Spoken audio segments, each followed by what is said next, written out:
person again who owns a part of the Bet HaKnesset, he donated a big part, and he wants to throw someone out of the Bet HaKnesset. So we spoke about last week that it's asur. One is not allowed to do that. Just because you donated, just because you gave money towards the Bet HaKnesset, even if you gave a big, substantial amount, you have no right to throw anybody out. And Hachamim did not give you permission, and therefore it does not work.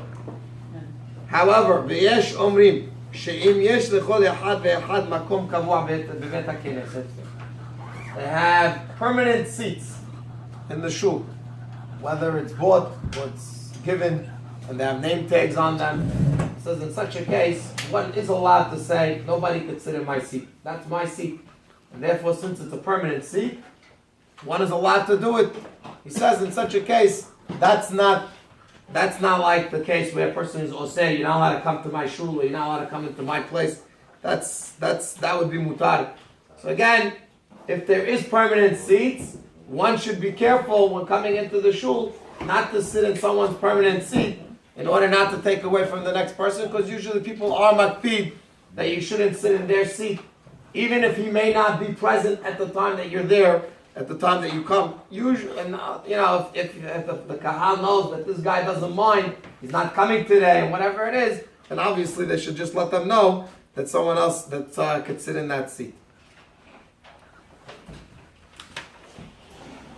What if the rabbi, the Sigud, feels that there's somebody in the Bet HaKnesset that does not belong because he's making too much fights, he's arguing, he's making mahloket in the Bet HaKnesset, or he's talking too much, and therefore the Bet HaKnesset can't have the guy. We can't afford to have such a person in the knis, not because political, he did something that we don't like, or it's mafriya for the Bet HaKnesset, either again for two reasons.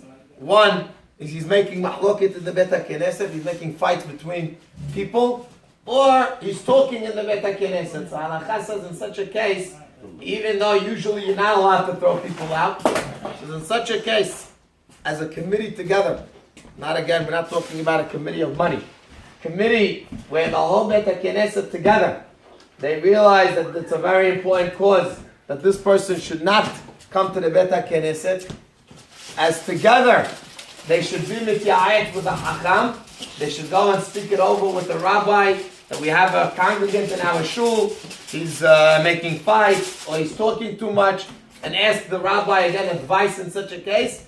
If the advice from the hacham is that you should throw the guy out, then in such a case one would be allowed to throw him out, even though, again, usually you're not allowed to throw people out. In such a case where it's not for money, it's l'shem shamayim, it's for the sake of, again, to cause that there's less fights, or there's less talking in the Bet HaKnesset, one would be allowed to throw him out. Again, assuming that you have most of the people are on board, they all agree that it's a good cause, and that they asked the Hacham, and the Hacham was involved in the decision that actually that it's a good cause to throw the person out, one would be allowed to do it. Otherwise, one is not allowed to throw a person out of a Bet HaKnesset for any other reason other than that.